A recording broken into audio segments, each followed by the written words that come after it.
महोदय, पिछला वर्ष हमारे लिए तथा विश्व के अधिकांश भागों के लिए असाधारण कठिनाइयों का वर्ष रहा है। यह प्रत्याशित ही था कि विपक्ष के अनेक लोगों ने क्रोधपूर्वक और यदि मैं कहूँ तो द्वेष के साथ भी अपनी बात कही, लेकिन बहुतेरे भाषण बहुत विचारपूर्ण भी रहे हैं। पैरा। और कुछ कहने से पूर्व मैं उन सबके प्रति गहरी संवेदना व्यक्त करना चाहूँगी जिन्हें जामा मस्जिद क्षेत्र में शारीरिक या सांपत्तिक क्षति हुई है। कुछ माननीय सदस्यों ने कहा है कि मैंने कोई सहानुभूति नहीं व्यक्त की है। यह बात सही नहीं है, क्योंकि मुझे जैसे ही यह समाचार मिला उस समय मैं यद्यपि अस्वस्थ थी, लेकिन मैंने संवेदना संदेश भेजा और दिल्ली प्रशासन तथा गृह मंत्रालय से संपर्क बनाए रखा कि क्या राहत कार्य किया जा रहा है। हम सभी शोक संतप्त परिवारों के प्रति अपनी हार्दिक संवेदना व्यक्त करते हैं। पैरा। उत्तर भारत में भी एक और बड़ी विपत्ति आई है।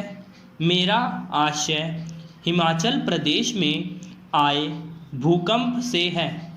मैं जानती हूँ कि सदस्य चाहेंगे कि हम सब उन्हें हार्दिक संवेदना का संदेश भेजें।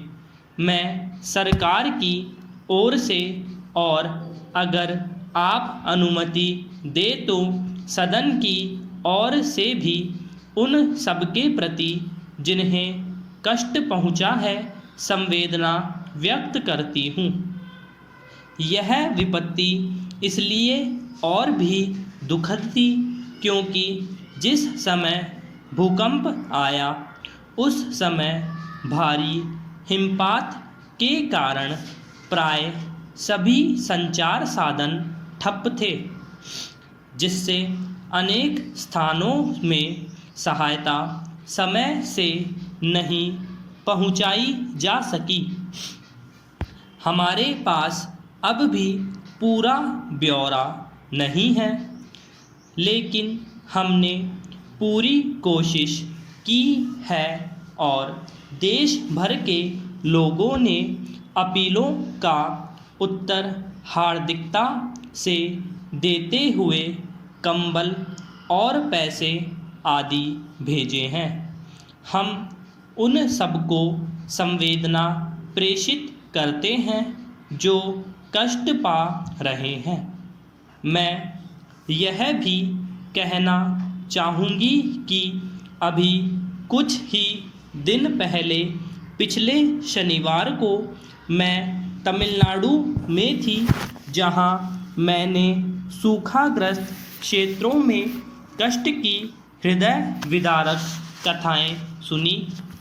जब मैं वहां थी तो हल्की सी वर्षा हुई थी, लेकिन इतना नहीं कि पीने के पानी की समस्या भी हल हो सके। फिर कृषि तथा फसलों को हुई क्षति की तो बात ही क्या।